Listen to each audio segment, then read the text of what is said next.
What's the story, Morning Glory? What's the word, Hummingbird? Thank you so much for clicking on my channel and for joining me for this review of Married at First Sight, Season 17, Episode 9, Wigging Out. So let's get into Emily and Brennan. So Emily meets up with one of her friends and, she talks about what it's been like so far being married to Brennan. And she tells her friend that they have a communication problem. She says that Brennan really doesn't open up. He's not very communicative. And she tells her friend that Brennan does not feel comfortable being very communicative or being very open and transparent in front of the cameras. So the friend was like, but he signed up for all of this. So how are you going to shut down whenever the crew shows up? And we did notice this in the last episode that he was like, his whole entire mood had shifted when they came back to Denver and he really wasn't talking that much. Well, according to Emily, he doesn't feel comfortable in front of the cameras, which really blows my mind that you would sign up for a reality TV show, not only for just any reality TV show, but for one that is very the whole concept is for you to bare your soul and for you to get intimate and personal and to talk about your deepest, darkest feelings because you're trying to build a life with another person. So she says he doesn't feel really comfortable in front of the camera, and it irks me. It really irks me because it ruins my television watching experience to see people who signed up for something voluntarily that you're supposed to be very open about and you just want to completely shut down because you don't feel comfortable. And then you hear after the fact about all the stuff that was going on, off camera. And it's like, I can't. I just can't. I can't do it. I cannot do this. And this has happened several times on Married at First Sight, where people will accuse their spouses of acting one way when the camera crew is there and then acting another way when the crew isn't there. And then you find out all the juicy, titillating, stuff that was happening between them, but it was all happening off camera because when the cameras are there, everybody wants to shut down. Or even worse, when they make agreements with one another of what they will and will not talk about. For example, if they consummated their marriage, but the girl doesn't want to come off looking like a slut on TV, and so she'll tell the husband, "Oh, don't tell them that we've consummated." I just really, really hate that. If you don't want to reveal too much of yourself and you want to keep your private life private, hey, how about this? Don't get on a reality TV show. So they move in together, and Emily brought everything in the kitchen sink into this new apartment. She had boxes and suitcases and crates, and she was moving this stuff from downstairs to the apartment by herself. And we did notice this, that he really wasn't helping her out that much. He was just like questioning her, like, why did you bring so much stuff? And she was like, I'm starting a new life with you. I'm moving in with you, though, so I have to bring my whole life with me. He only brought a couple of things because he knows already that this is just going to be temporary. So they're getting ready for the housewarming party. The theme is a wig party, so everybody has to wear a wig. And they are back at their apartment after they do all the shopping for the party. And she had put on her wig in the kitchen, and it was this like fire engine red wig. And she began talking in this British accent. And I felt like he was kind of getting turned on by it. I thought, he was looking at her kind of like, oh, okay. But maybe I'm a hopeless romantic and I was seeing things that really weren't there. But it kind of looked like to me that he was kind of like liking the show that she was putting on. So then the friends start coming over and they're all gathered together in the kitchen. And her friends question why Brennan didn't move in with more things. And he said that he only brought his necessities. And this is when Emily tells everybody that she was lugging everything herself, and she has this sprained wrist, and he really wasn't helping. So yeah, I'm already beginning to figure out Brennan. So during the interrogation process, because you know how like her friends will interrogate him and his friends will interrogate her. So during the interrogation process, her friends questioned they questioned that, like, why weren't you helping her out with her stuff? And Brennan says, well, if this was real life, I would have. And that really rubbed the friends the wrong way, because the girl in the pink hair, she was like, this is real life, you're married. So the friends also point out how he didn't help enough with the food preparation. They were like, she was the one getting all this stuff out of the oven. And he was like, I was getting stuff out of the oven too. And then they showed us a clip of him getting food out of the oven. And then they were like, well, you didn't prepare the food after it came out of the oven. You weren't preparing it on the table or on the platters. And he was like, what are we talking about? What is this? So I was listening to this conversation and I was like, girl, instead of talking about how he wasn't helping with the food prep, why don't we talk about why he didn't want to move in right away with his wife, why he was trying to delay that process? Why don't we talk about how he doesn't want to answer the question of whether or not he's attracted to her? Why don't y'all try to interrogate him on that if they have that information, instead of interrogating him on, him preparing the food? So Brennan began to feel very attacked because the girl in the pink hair, she was coming on hard and strong. She was really going for the jugular. So the friends questioned, why is he even in this process? He gave his reason, how he was ready to settle down, blah, blah, blah. And I'm thinking to myself, he's probably here for the right reason. He probably signed up for the show for the right reasons, but they just matched him with the wrong person, because we know that Emily and Brendan are struggling with attraction. So the girl in the pink wig, like I said, she was coming off really strong. They said that he was very emotionally guarded. And yeah, he does come off as very emotionally guarded. Like, you can tell that Brennan is holding a lot back. And the issue here is like exactly why. Is it just because there's lack of attraction, or is there other stuff going on? So after the party and after everybody leaves, Brennan tells her, your friends are coming on really hard and strong. I got really defensive. I felt like I was being attacked. I felt like I was just trying to defend myself and defend my marriage. And Emily, she sided with him. She was like, yes, I understand. But, she did say they're very protective of me, but I see what you mean, that they were coming off strong. I understand how you would have felt attacked. And she apologized on behalf of her friends. And he was really appreciative that she did apologize on behalf of her friends. No, he was appreciative that she had his back. He appreciated that, but he told her, you don't have to apologize for your friends. So the thing about I don't understand why she allowed him just to stand there as she was moving her stuff up, especially since she had a sprained wrist. I'm like, girl, why don't you ask him for help? Some people are like that. Like, they're not going to volunteer anything unless you ask them. And then once you ask them, they'll get right down in the trenches with you. So I was like, Emily, why didn't you just ask him to help? Because you doing all this stuff by yourself, trying to be superwoman, acting like you don't need his help. Girl, you're going to be out there mowing the lawn, fixing leaky pipes, fixing toilets and all of that by yourself, because he's going to be like, hey, you don't need my help for anything because you're lugging your own suitcases just fine. So you don't need my help for anything. Girl, you need to set it straight now when you need help, to let him know that you need the help. But he really should have volunteered, because a true gentleman would have been like, no, just sit down, relax, I'll get the stuff. But we're figuring out Brennan really, really good. Moving on to Claire and Cameron. So Claire brings Cameron lunch at his job. That was cute. She brings him lunch, and then he shows her like how he fixes bikes and stuff. And he fixes bikes, and I know that takes a lot of skill to do that, but we know Cameron has a habit of really building himself up. And it's very important, especially I guess in Denver, where there's a very active bike community. It's really important to know how to fix bikes. But he kind of comes across like he's out there fixing rocket ships. He's like some type of a space engineer. That's how he kind of makes himself seem like. So bring it down a little bit, Cameron. So she says that as she was watching him fix bikes, she said that her attraction for him was growing slightly. So when she said that, we obviously know that this is another couple that is struggling with attraction. She doesn't really feel it like that for him. So when she sees him fixing things and looking all manly, kind of did something to her. So they're getting ready for their housewarming party, and Claire was really frustrated because Cameron did not get the food when she wanted him to get the food. So she wanted him to get the food really early because she's obsessed with being prepared and being organized and all of that. So when he came home, he had no food with him. So she kind of got on his case about that. And he was noticing how she was acting kind of edgy, kind of acting nervous and anxious and, snapping at him. So he figured that maybe she has a problem with me meeting her friends. That's what's making her act so nervous. It's not so much the food. It's more so the fact that, her friends are going to be meeting me. And Claire says that she's just a super organized person. It's got nothing to do with that. She's just a really super organized person, and she would have wanted the food prepared early. So, by the way, Cameron's friends, they bailed out at the last minute. For whatever reason, they're not going to be coming. So because they ordered the food early, per Claire, the food got old. I don't know what they ordered. I think it was nachos or something. And so the food kind of, it wasn't as fresh as they would have wanted it to be because, it was sitting in the oven it was just not a good thing.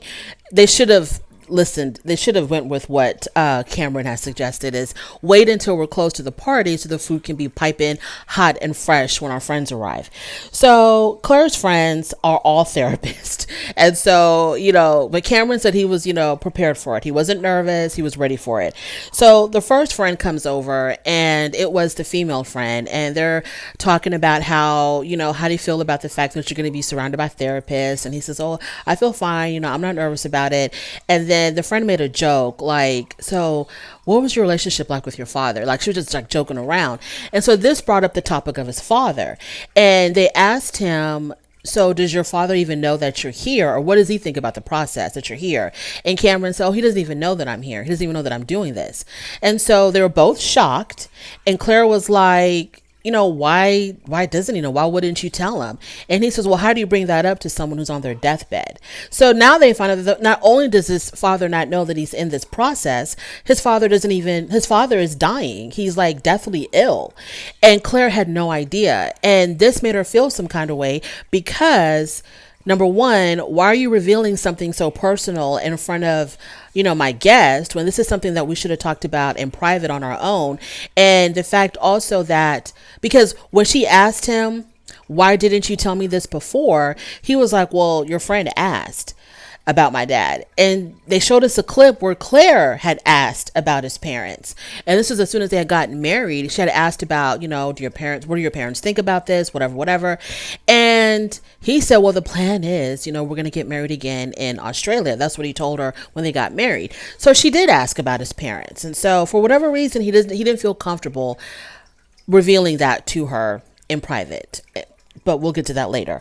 So, after that, more of her friends show up, and Cameron tells her friend, I guess when they separate, but he has no friends to interrogate Claire. So some of her she's talking to her girlfriend, and Cameron disappears with two of her guy friends.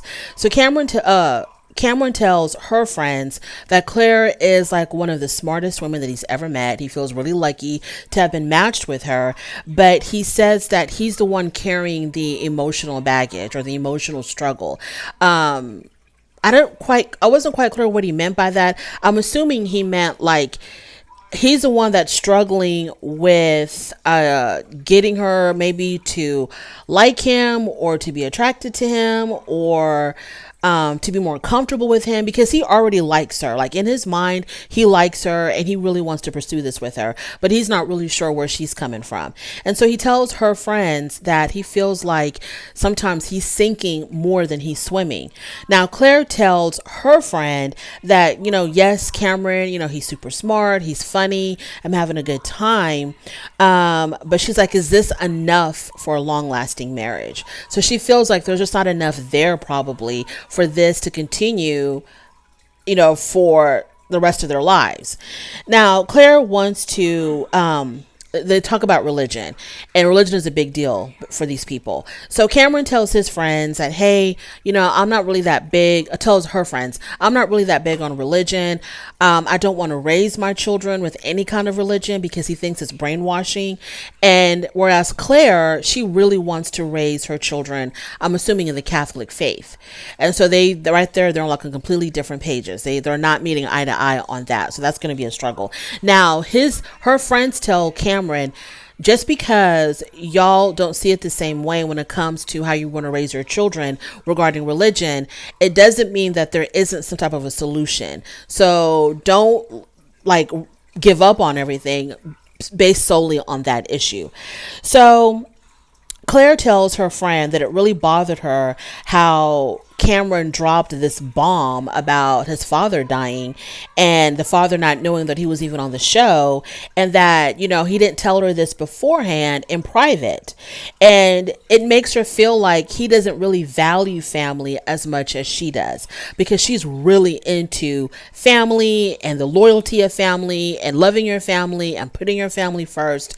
And so for him to not even like tell his dad and not talk about what his dad is struggling with her, she kind of feels like he doesn't really value family as much as she does. And that's a big deal to her.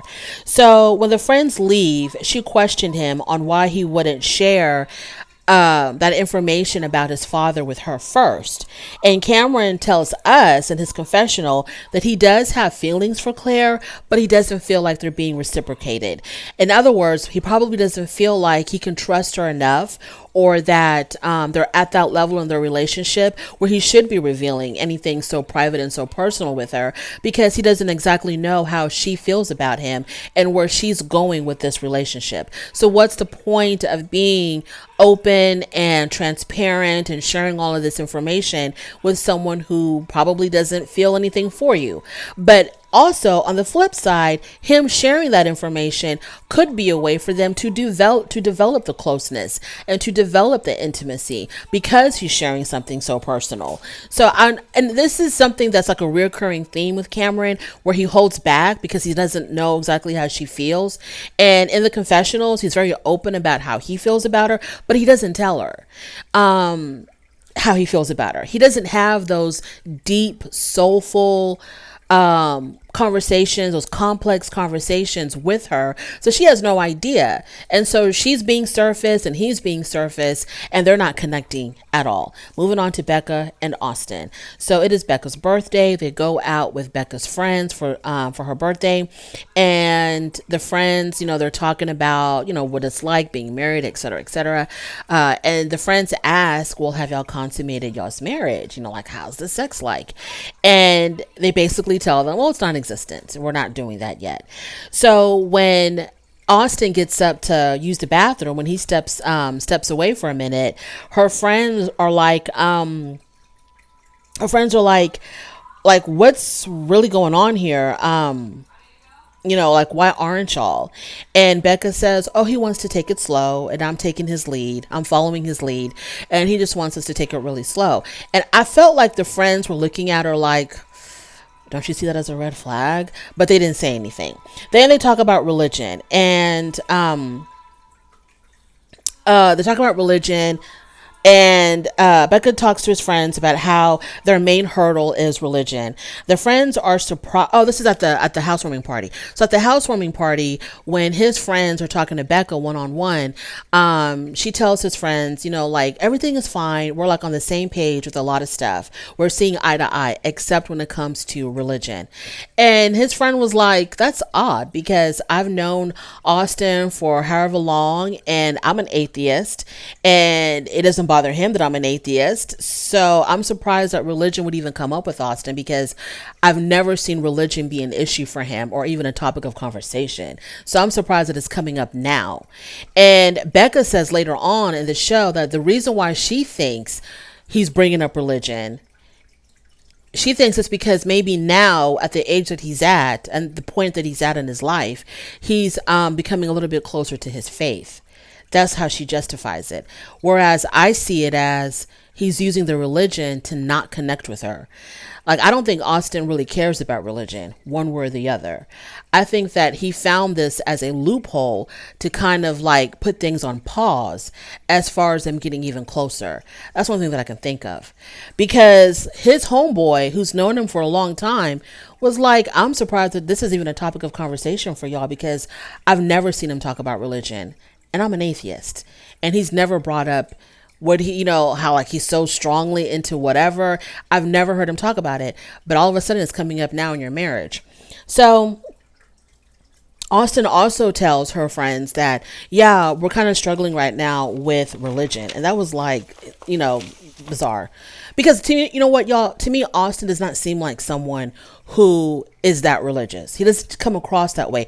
I see it in, Claire. I see her faith being important to her. I don't see that in Austin, but he's making it an issue. And I think he's making it an issue to kind of keep that distance between him and Becca.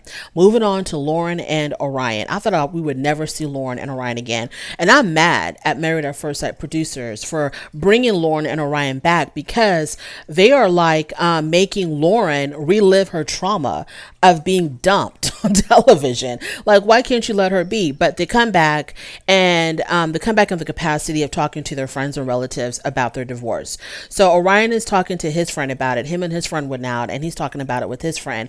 And Lauren is talking about it with her brother and I think her sister-in-law.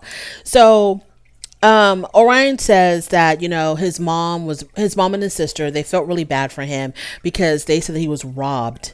He was robbed of the experience of, finding a wife. And I'm just like, are you people serious? If you only knew what really went down. He sabotaged his own marriage. They gave him a very good wife. He sabotaged it for whatever reason. He sabotaged his own marriage by getting caught up on some nonsense and blaming her for being something that she wasn't. She's not a racist. She's not some raving lunatic who goes 0 to 100. So he sabotaged his own marriage. He robbed himself of that experience. And Lauren, she's in a lot of pain. She says she's still struggling with the fact that, she thought that they were connecting, that she thought they were vibing. And then all of a sudden, he wanted a divorce. And so she's still trying to process all of that. And her sister-in-law tells her, well, you're still that girl. You still got money in your bank account and you still have a lot going for you. You can still travel, take vacation, do whatever. Girl, you still have the world in your hands. So don't be stressing over a little old Orion over there. So that's where I'm going to end my review. And it seems like Lauren and Orion are going to be coming back again next week's episode. And I'm just like, y'all really want Lauren to like relive all the pain and all, y'all, that is crazy to me. Y'all better be giving her like an extra bonus check for putting her through this all over again when she should have been, going home and healing. Thank you so much for joining me. I really do appreciate it. On your way out, please don't forget to rate the video. If you like this content, subscribe to my channel, and I'll definitely talk to you later. Bye.